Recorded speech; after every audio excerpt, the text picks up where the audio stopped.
आइए दोस्तों देखते हैं आरआरबी एनटीपीसी में पूछा गया टाइम एंड डिस्टेंस का बहुत ही ज़्यादा अच्छा क्वेश्चन देखते हैं और ये नॉर्मल क्वेश्चन है पर समझने के ऊपर आधारित क्वेश्चन है। तो देखते हैं क्वेश्चन है, एक आदमी को 8 घंटे में 549 किलोमीटर की दूरी तय करनी है। यदि वह इस दूरी की 2/3 दूरी को निर्दिष्ट समय के 3/4 समय में तय करता है तो शेष दूरी को बचे हुए समय में तय करने के लिए उसकी चाल किलोमीटर प्रति घंटा में कितनी होनी चाहिए। समझना, एक व्यक्ति है वो 8 घंटे में 549 किलोमीटर की दूरी तय करता है, ठीक है ना। 8 घंटे में 549 किलोमीटर की दूरी तय करता है। यदि वह इस दूरी की 2/3 दूरी को, अब भाई इस दूरी की 2/3 दूरी को, अब एक चीज़ समझना, देखिए मैं एक चीज़ के दो पहलू हैं। कैसे, जैसे 549 है, ठीक है ना।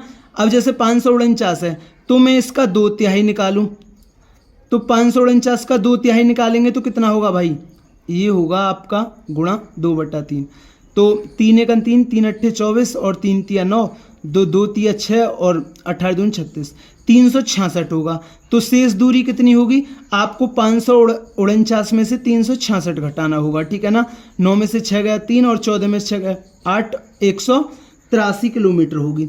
लेकिन या आप ऐसे भी कर सकते हो भाई, 549 किलोमीटर की दूरी है, 2/3 दूरी उसने तय कर ली, बची दूरी कितनी है, 3 कुल दूरी थी, 3 यूनिट कुल दूरी थी, उसने 2 यूनिट दूरी तय कर ली, तो बची कितनी, 1 यूनिट, और कुल दूरी नीचे आती है तो 1/3 दूरी बची। कितनी बची, 1/3। जब तो 549 का 1/3 निकालेंगे तो कितना आएगा, 183। तो इस चीज़ को आप डायरेक्ट निकाल सकते हैं, ठीक है ना। आपको जौन सा, अगर आपको 549 का 2/3 निकाल के और जब घटाना पड़ेगा यहाँ तो, और यहाँ आप डायरेक्ट निकाल सकते हैं।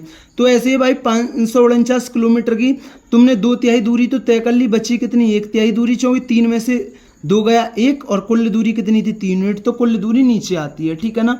अब ये कितना बार कटेगा, 549 का 1/3 कितना होगा, तो वो होगा 183 किलोमीटर, ठीक है ना। अब उसने क्या बोला है कि यदि वह इस दूरी की 2/3 दूरी को निर्दिष्ट समय के 3/4 समय में तय करता है। भाई 3/4 समय में तय करता है तो इसका मतलब है 4 में से 3 गया 1 और नीचे कितना है 4, तो भाई 1/4 समय बचा भाई। या तो आप 8 का 3/4 निकालते कितना आता 6, और 8 में से 6 घटाते तो यहाँ कितना आ जाता 2 घंटा, या 8 का आप 1/4 निकालोगे तो डायरेक्ट कितना आ गया 2 घंटा, ठीक है ना। अब उसने बोला शेष दूरी को बचे हुए समय में तय करने के लिए, भाई शेष दूरी तो इतनी है और बचा हुआ समय 2 घंटा है, तो उसने बोला है शेष दूरी को बचे हुए समय में तय करने के लिए उसकी चाल किलोमीटर प्रति घंटा में कितनी होगी। हम जानते हैं चाल बराबर क्या होता है, दूरी बटा समय। तो दूरी कितनी 183 किलोमीटर की, समय कितना है 2 घंटा, तो काटेंगे तो कितना आएगा, 2 9 18, 91.5, 91.5 किलोमीटर प्रति घंटा। क्योंकि आपकी दूरी किलोमीटर में और समय किस में, घंटा में, तो चाल किस में आएगी, किलोमीटर प्रति घंटा में आएगी। तो दोस्तों ये टाइम एंड डिस्टेंस का क्वेश्चन था, समझने के ऊपर आधारित क्वेश्चन था, ये आपका अच्छी तरीके से क्लियर हुआ होगा। अगर दोस्तों वीडियो पसंद आई तो वीडियो को जरूर लाइक किया करें, चैनल पर नहीं तो चैनल को जरूर सब्सक्राइब किया करें।